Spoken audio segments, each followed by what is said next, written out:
This particular person who wanted me to do this altar for him had actually met him originally about 2 years ago during an art hop in Fresno, California. He decided that what he wanted me to do for him was a altar. He liked my use of color, and I think he also liked the fact that I dealt with the spiritual world. It's a physical thing that you go up to, but it's really about ritual. You know, it's about ritual, and the altar, in my opinion, is really the person. The physical altar is just something to remind you that, I don't know, you're in that space, you're in that space where you can go to your sense of calm or your sense of prayer or meditation, whatever it is you do at your altar. So it made sense to me to go ahead and add shelves to it so that it was as if one can go to different levels. Because I know that in my own personal spiritual walk, there has been levels. There has been times when I was in one space, and then you know, based on whatever happens to you, or at least for me, based on whatever happened to me, that it was time for me to move on to another space and to experience either more or less of something. I knew that somehow I wanted to put what most people think of as the Star of David, but I think of it as it also is something that shows up in India. It also has shown up in ancient Kemet. It's shown up even prior to that in terms of that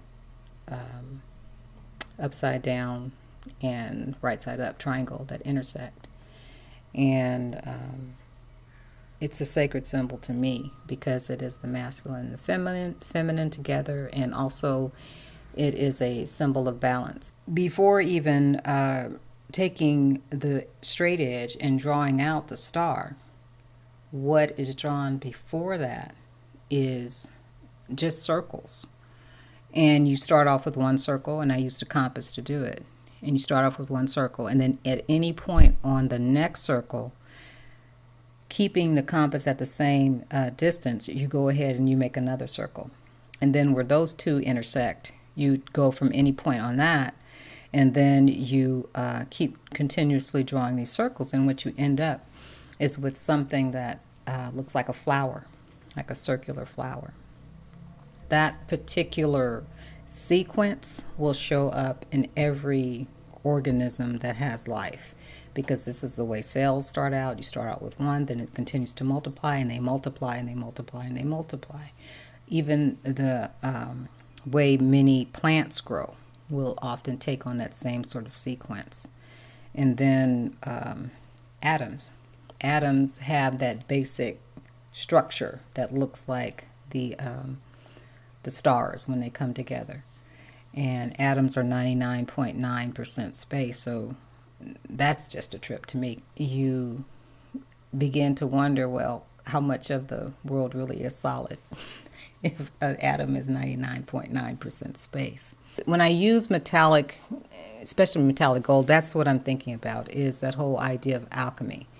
And what does it mean to transform the self? What does it mean to transform one's own body?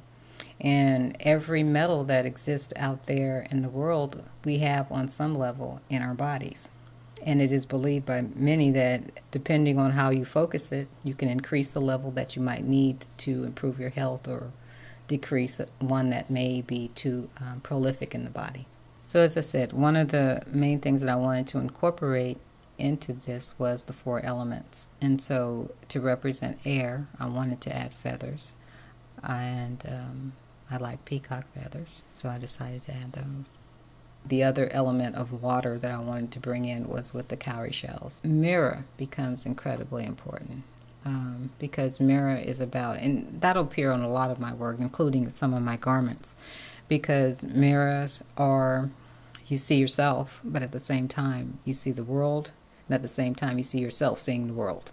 So it's like a reflection of self. Everything is about, it really does come back to the self, because really the only thing we can control in life is ourself. Working on this piece was definitely pleasurable in the sense that I've given it the life that I could give it. I've, in a sense, birthed the piece, and it made it come to life.